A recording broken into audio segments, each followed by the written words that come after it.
I'm Anita Finkelstein, and I'm here today with Madison Rothschild. She is a 12-year-old model and actress, and I'm trying to get inside the mind of a 12-year-old and find out what a 12-year-old thinks. And I know Madison has a lot of opinions, so I'm going to hear a little bit about them and share with you. So Madison, I know you are very passionate about a lot of things, and I'm wondering really what is important to you news-wise. Like what do you care about in the news lately? Well, obviously, recently, it's a lot of the terrorism that's going on with ISIS and everything is obviously extremely disturbing, and I know that obviously everyone's doing everything they can, but hopefully that'll stop soon because we don't want hundreds of innocent people being killed.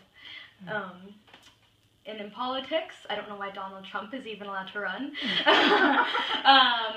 And I know that you can't really stop someone from running just for their own personal opinions, but it's like, for example, if someone today were to say that they think integration should go backwards and that blacks shouldn't be able to sit in the same booths as whites, or that the school should be different, someone would look at them and go, that's crazy, what? Right, and hopefully soon it'll be like that with women's rights and equal pay and things like that, you know? Right.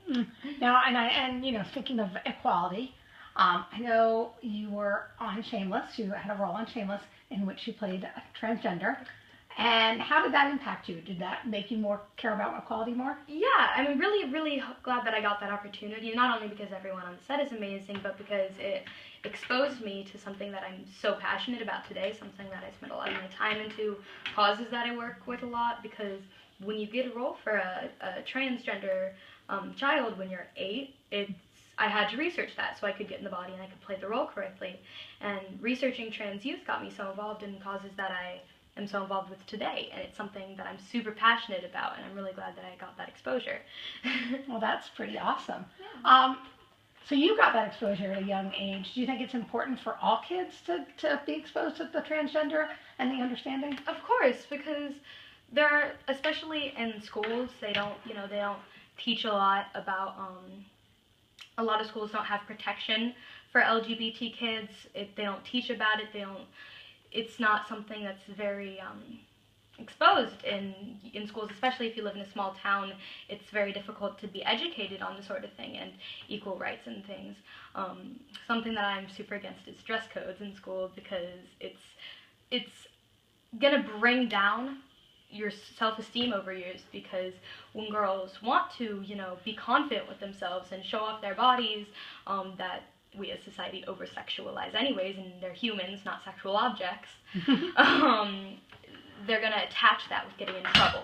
And they're going to attach wearing tank tops and crop tops and shorts with bad things and getting in trouble, and that this is wrong, which is just going to break down your self-esteem, because it's saying that you shouldn't be comfortable with your own body. And that's just human equality. Of that's course. not even, Of course it is. Has nothing to do with being lesbian or gay or anything. No, nothing it just has at to do all. with being And person. also, it also says that a girl's education isn't as important as males, because they're saying, oh, these boys can't focus on their schoolwork because they're seeing you too sexually, and that 2 inches of your thighs is distracting them so much that because they can't focus, we're going to pull you out of class for 20 minutes so that you can change, that they can focus. Which is kind of crazy. Which is insane. It's wrong. Now, I know you have a lot of causes you're passionate about. So let's say I was willing to give you $1 million so that you could support a couple causes. What causes would you focus on?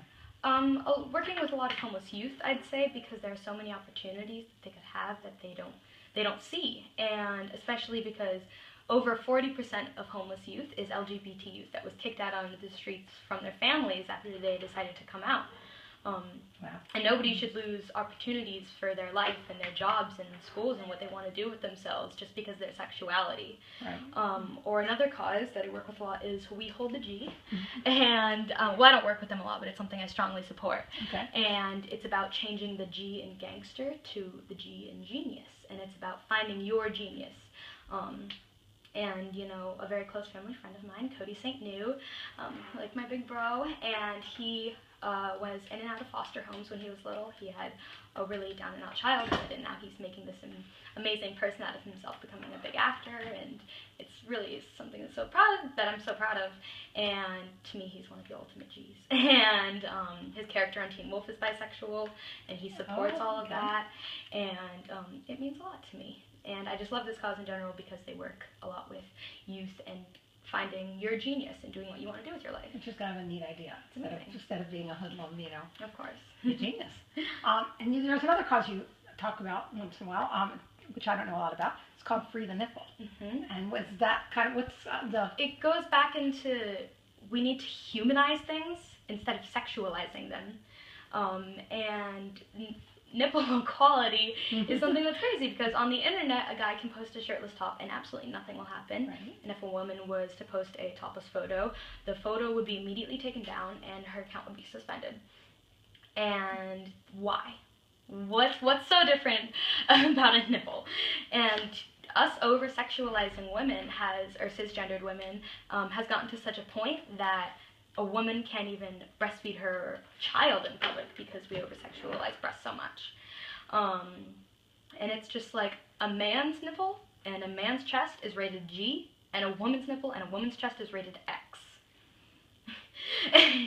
And in America, and even in states where it's completely legal for a woman to be topless, which is not too many, it's mainly illegal, they can still be arrested, even in those states, if a jury or a judge decides that it's still indecency. Whereas nowhere in the United States can a man be arrested for not wearing a top. But, it does, when men see women topless, it gives a natural instinct that they want to go after that. So, how do we combat that if we're letting girls show their nipples? One, men are seen sexually without tops too, but they're still allowed to do it. Okay. And two, it's a natural human instinct, is what people always say. They go, oh, but it's a natural human instinct for men to want to grope and pry and rape. You know what else is a natural human instinct? Is to kill things and to murder them, going back to the caveman days. Right. But, we teach men and people with that natural instinct that it's not okay to kill things. But we see rape as a less important thing than that. So even though they're both natural instincts, one of them is fine because it's a natural instinct. So how do we combat it? What should... We teach people that it's not okay and that anyone should be allowed to wear whatever they want without being catcalled, without being groped, without being whistled at, without being raped. And little girl. At the end of the day, the reason why we don't want teenage girls going around in crop tops and short shorts is because we don't want men to do that. But we teach this in society. We teach men and we teach young girls that instead of teaching men to not grope, to not catcall, to not whistle, to not rape, we teach girls to be ungropable, unpryable, uncatcallable, and unrapeable, which doesn't make sense to me in the slightest. And we teach girls how to dress instead of teaching men not to rape. So, what kind of advice do you have for other girls your age? How important is it for them to start thinking about these things? And it's really important because you don't want, and something else that's a big myth is that feminists hate men. And it's not true, because the definition of feminism is equality for sexes, the social, political, and economic equality of the sexes. And there are so many feminists who are big on showing that there are statistics that women rape men, women beat men, and the myth of feminists is that we're against that, and we say that men are monsters, which is not true. We're very big on showing that people in general are abusers and rapers. And it's about equality and not about women's superiority. And that's kind of what you try to share with your friends. Yes. Because I know you mentioned that you tend to get online and talk to people and try to educate. I spent a lot of time online writing paragraphs and paragraphs trying to, educate people about body shaming.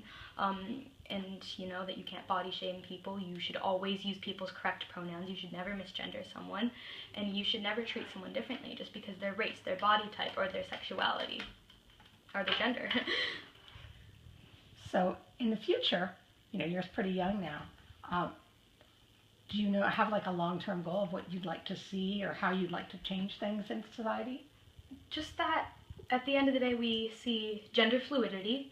That football isn't a guy's thing and makeup isn't a girl thing. They're just things that people like, and that it's not a gender stereotype.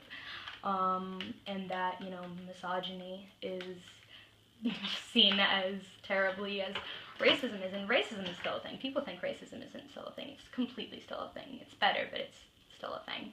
And, hopefully that misogynism and racism go down completely, and that humans are just seen as humans regardless of their interests or their gender or their sexuality or their skin color, and that we can all just live in harmony. And a lot of people look at me and they say, Maddie, why are you so involved with people's pronouns and LGBT instead of, war and things?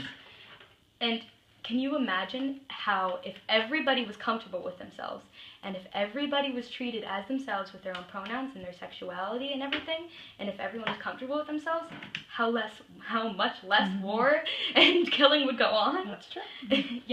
Most of the wars are over people that don't agree, right? Well, I hope it happens in your lifetime. Me too.